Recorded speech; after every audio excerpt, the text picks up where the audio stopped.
ಯಾವುದು? ಭಾರತದ ಸಂವಿಧಾನ. ಭಾರತದ ಸಂವಿಧಾನವನ್ನು ನಾವು ಅರ್ಥ ಮಾಡಿಕೊಳ್ಳದೆ ನಾವು ನಮ್ಮ ಹಕ್ಕುಗಳಿಗಾಗಿ ನ್ಯಾಯಕ್ಕಾಗಿ ಹೋರಾಡುವುದು ಅಸಾಧ್ಯ.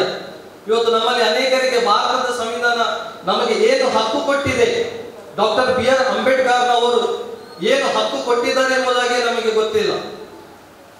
ನಿಮಗೊಂದು ಮಾತನ್ನು ಹೇಳ್ತೇನೆ, ನ್ಯಾಯದ ಪರಿಕಲ್ಪನೆ ಹುಟ್ಟಿಕೊಂಡದೇ ಅನ್ಯಾಯದ ಪರಿಕಲ್ಪನೆಯ ಮಧ್ಯದಲ್ಲಿ. ನ್ಯಾಯದ ಪರಿಕಲ್ಪನೆ ಹುಟ್ಟಿಕೊಂಡದ್ದೇ ಅನ್ಯಾಯದ ಪರಿಕಲ್ಪನೆಯ ಮಧ್ಯದಲ್ಲಿ. ನನಗೆ ಅನ್ಯಾಯ ಆಗದಿದ್ರೆ ನ್ಯಾಯ ಏನೆಂಬುದಾಗಿ ನನಗೆ ಗೊತ್ತಿಲ್ಲ. ನನಗೆ ಕಾಯಿಲೆ ಬರದಿದ್ರೆ ಹೆಲ್ತ್ ಏನೆಂಬುದಾಗಿ, ಆರೋಗ್ಯ ಏನೆಂಬುದಾಗಿ ನನಗೆ ಗೊತ್ತಿಲ್ಲ. ಅಂಬೇಡ್ಕರ್ ಅವರು ಅಂತಹ ಅನ್ಯಾಯಕ್ಕೆ ಒಳಗಾದ ಕಾರಣ, ಅಂತಹ ಶೋಷಣೆಗೆ, ತುಳಿತಕ್ಕೆ ಕಾರಣವಾದಂತಹ ಕಾರಣದಿಂದ ಏನಾಗ್ತದೆ, ಅವರು ಈ ಸಂವಿಧಾನವನ್ನು ಅವರು ರಚನೆ ಮಾಡುವುದನ್ನು ನಾವು ನೋಡ್ತೀವಿ. ಈ ಪೀಠಿಗೆ ಅದು ಬಹಳ ಪ್ರಾಮುಖ್ಯ.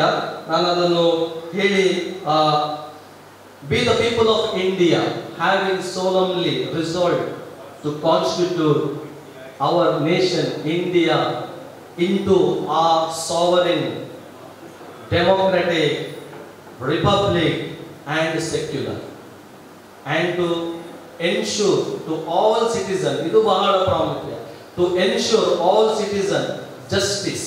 ನ್ಯಾಯದ ಪರಿಕಲ್ಪನೆ ಸಂವಿಧಾನದಲ್ಲಿ ಬಂದಿತ್ತು. ಏನು ಜಸ್ಟಿಸ್ ಅಂದ್ರೆ? Social justice, political justice, economic justice. ನಂತರ ಯಾವುದು ಬರ್ತದೆ?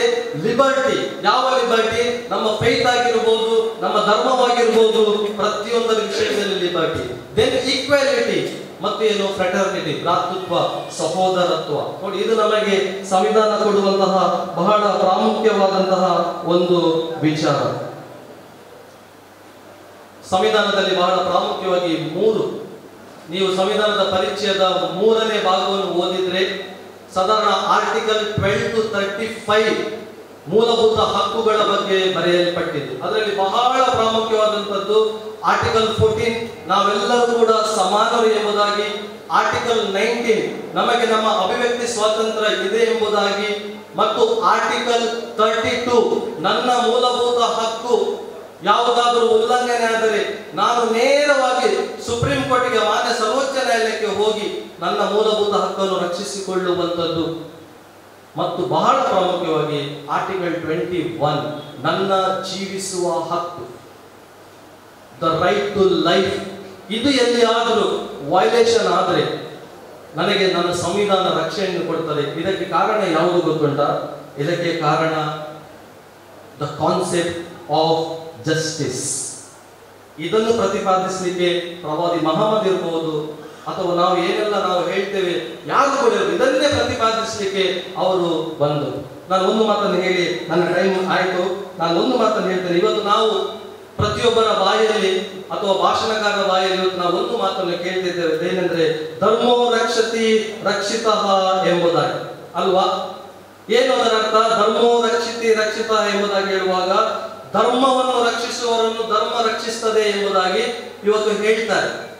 ಆದರೆ ಇದರ ನಿಜ ಅರ್ಥ ನಮಗೆ ಗೊತ್ತಿಲ್ಲ. ಧರ್ಮ ಎಂದ್ರೆ ಏನು? ಇಲ್ಲಿ ಧರ್ಮ ಎಂಬುದಾಗಿ ಹೇಳುವಾಗ ಇಲ್ಲಿಯ religion is a system of faith and worship ಅಷ್ಟೇ. ಧರ್ಮ ಎಂಬುದಾಗಿ ಹೇಳುವಾಗ ಸಂಸ್ಕೃತದಲ್ಲಿ ಅಂದ್ರೆ ಏನಿದ್ರು ಬಹಳ ಪ್ರಾಮುಖ್ಯವಾಗಿ ನಾನು ಅದನ್ನು ಇಲ್ಲಿ ಹೇಳಲಿಕ್ಕೆ ಇಷ್ಟಪಡ್ತೇನೆ. ನೋಡಿ, ಶ್ರೀಕೃಷ್ಣ ಅರ್ಜುನನಿಗೆ ಹೇಳುವಂತ ಮಾತು, ಯದಾ ಯದಾ ಹಿ ಧರ್ಮಸ್ಯ ಗ್ಲಾನಿರ್ಭವತಿ ಭಾರತ ಅದ್ಭುತನಾವತ್ ಮರ್ದಸ್ಯ ತದಾತ್ಮನಂ ಸೃಚಾಮ್ಯಹಂ ಪರಿತ್ರಾಣಯ ಸಾಧೂನಂ ವಿನಾಶಯ ಚತುಷ್ಕೃತಂ ಧರ್ಮ ಸ್ಥಾಪನಾರ್ಥಯ ಸಂಭವಾಮಿ ಯುಗೇ ಯುಗೇ. ಅಂದ್ರೆ ಇಲ್ಲಿ ಅದನ್ನ ಹೇಳಲಿಕ್ಕೆ ಏನು ಬಯಸ್ತೇನೆ ಹೇಳಿದ್ರೆ, ಯಾವಾಗ ಧರ್ಮ ಅಂದ್ರೆ ಇಲ್ಲಿ ಧರ್ಮ ಹೇಳಿದ್ರೆ ನೀತಿ ಮತ್ತು ನ್ಯಾಯ ಯಾವಾಗ ಅದು ಕೆಳಗೆ ಬೀಳ್ತದ, ಯಾವಾಗ ಅನ್ಯಾಯ ಮೇಲೆ ಬರ್ತದ, ಅಲ್ಲಿ ಶ್ರೀಕೃಷ್ಣ ಹೇಳುವಂತ ಮಾತು, ನಾನು ಮತ್ತೆ ಮತ್ತೆ ತಿರುಗಿ ಹುಟ್ಟಿ ಬರ್ತೇನೆ ಎಂಬುದೇ. ಯಾವುದಕ್ಕಾಗಿ? ನ್ಯಾಯವನ್ನು ಸ್ಥಾಪನೆ. ಧರ್ಮ ಅಲ್ಲ. ಇವತ್ತು ನಾವು ಧರ್ಮದಲ್ಲಿ ಏನು ಕೂಡ ಮಾಡ್ಬೋದು, ಅದು ಇದರಲ್ಲ. ಧರ್ಮ ರಕ್ಷಿತಿ ರಕ್ಷಿತ ಹೇಳಿದ್ರೆ ಏನು? ನೀವು ನ್ಯಾಯವನ್ನು ರಕ್ಷಿಸಿದ್ರೆ ನ್ಯಾಯ ಒಂದು ದಿನ ಅದು ನಮ್ಮನ್ನು ರಕ್ಷಿಸ್ತದೆ ಎಂಬುದಾಗಿ. ಮಾರ್ಟಿನ್ ಲೂಥರ್ ಕಿಂಗ್ ಜೂನಿಯರ್ ಆತನು ಹೀಗೆ ಹೇಳ್ತಾನೆ, Injustice anywhere is a threat to justice everywhere. Injustice anywhere is a threat to justice everywhere. ಒಂದು ವೇಳೆ ಅನ್ಯಾಯ ಎಲ್ಲಿಯಾದ್ರೂ ಇರುವುದಾದ್ರೆ ಅದು ನ್ಯಾಯಕ್ಕೆ ಥ್ರೆಟ್. ಕೆಲವೊಮ್ಮೆ ನಾವು ಹೇಳ್ತೇವೆ, ಏನು ನಮಗೆ ಯಾಕೆ ಬೇಕು, ಅವನಿಗಲ್ಲ, ಆ ಧರ್ಮಕ್ಕೆಲ್ಲ, ನಮಗೆ ಯಾಕೆ ಬೇಕು, ನಾವು ಸುಮ್ಮನೆ ಇರ್ತೇವೆ. ಆದರೆ ಇದು ನ್ಯಾಯಕ್ಕೆ ಕೊಟ್ಟಂತ ಥ್ರೆಟ್ ಎಂಬುದಾಗಿ ನಾವೆಲ್ಲರೂ ಕೂಡ ಅರ್ಥ ಮಾಡಿಕೊಳ್ಳಬೇಕಾದದ್ದು ಅಗತ್ಯ. ನಾನು ಈ ಲೋವರ್ ಕೋರ್ಟಿನಿಂದ ಹೆಚ್ಚು ಕಡಿಮೆ ಸುಪ್ರೀಂ ಕೋರ್ಟ್ನವರೆಗಿನ ಎಲ್ಲ ಪ್ರೊಸೆಸ್ ಅನ್ನು ನಾನು ನೋಡಿದೆ. ಲೋವರ್ ಕೋರ್ಟ್ನಲ್ಲಿ ಕಡಿಮೆ, ಹೈಕೋರ್ಟ್ ಮತ್ತು ಸುಪ್ರೀಂ ಕೋರ್ಟ್ನಲ್ಲಿ ಹೆಚ್ಚಾಗಿ ನಾನು ಕೇಸನ್ನು ನೋಡಿದ ಕಾರಣ ಒಂದನ್ನು ಹೇಳುವಂಥದ್ದು ಏನಂದ್ರೆ, ಇವತ್ತು ನ್ಯಾಯ ಅದು ಬಹಳ ದುಬಾರಿ. ನ್ಯಾಯ ಏನಾಗಿದೆ, ಅದು ಬಹಳ ದುಬಾರಿಯಾಗಿದೆ.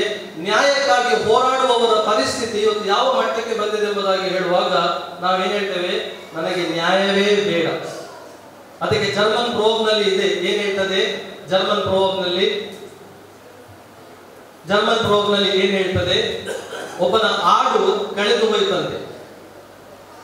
ಆಡು ಕಳೆದು ಹೋದದಕ್ಕಾಗಿ ಆತನು ಕೋರ್ಟಿಗೆ ನ್ಯಾಯ ಕೇಳಲಿಕ್ಕೆ ಹೋಗ್ತಾನೆ. ಕಡೆಗೆ ಏನು ಮಾಡ್ತಾನೆ, ಆತನು ದನವನ್ನು ಮಾರಿ ಬಿಡ್ತಾನೆ ಆಡಿನ ನ್ಯಾಯಕ್ಕೋಸ್ಕರ. ಅಂದ್ರೆ ನ್ಯಾಯ ಅಷ್ಟು ಕಾಸ್ಟ್ಲಿ ಆಗಿದೆ. ಇವತ್ತು ಯಾರು ಕೂಡ ನ್ಯಾಯಕ್ಕೆ ಹೋಗುವುದಿಲ್ಲ. ಅದಕ್ಕೆ ನಾನೊಂದು ವರ್ಡ್ ಅನ್ನು ನೋಡಿದೆ ಇವತ್ತು ಆಹ್ವಾನ ಪತ್ರದಲ್ಲಿ, ಸೀರತ್ ಎಂಬುದಾಗಿ. ಸೀರತ್ ಅಭಿಯಾನ. ಸೀರತ್ ಏನಿದೇನು, ಅರಬಿಕ್ ನಲ್ಲಿ ದ ವೇ, ಮಾರ್ಗ. ಅಂದ್ರೆ ಇಸ್ಲಾಂ ಅಲ್ಲಿ ಏನ್ ಹೇಳ್ತಾರೆ, ಗೈಡಸ್ ಟು ದ ಸ್ಟ್ರೈಟ್ ವೇ. ಏನದುವೆ, ಅದು ನ್ಯಾಯದ ಕಡೆಗೆ. ಹಾಗಾಗಿ ಇವತ್ತು ನಾವೆಲ್ಲರೂ ಕೂಡ ನ್ಯಾಯದ ಪರಿಕಲ್ಪನೆಯಲ್ಲಿ ನಾವೆಲ್ಲರೂ ಕೂಡ ನ್ಯಾಯದ ಕಡೆಗೆ ನಾವು ಸಾಗಬೇಕು. ನ್ಯಾಯ ಗೆಲ್ಲಬೇಕು, ಸತ್ಯ ಗೆಲ್ಲಬೇಕು. ಅನ್ಯಾಯ ಯಾವತ್ತೂ ನಾವು ಗೆಲ್ಲಲಿಕ್ಕೆ ಬಿಡಬಾರದು. ನಮ್ಮ ಸಂವಿಧಾನ ಅದು ಯಾವತ್ತಿಗೂ ಕೂಡ ಶ್ರೇಷ್ಠ ಎಂಬುದಾಗಿ ನಾವು ಅರ್ಥ ಮಾಡಿಕೊಂಡು ನಾವು ಆ ನ್ಯಾಯದ ಕಡೆಯಲ್ಲಿ ನಾವು ನಡೆಯುವ ಈ ಅವಕಾಶ ಕೊಟ್ಟಂತ ನಿಮಗೆ ನಾನು ಧನ್ಯವಾದವನ್ನು ಸಲ್ಲಿಸ್ತೇನೆ. ಮನುಷ್ಯನ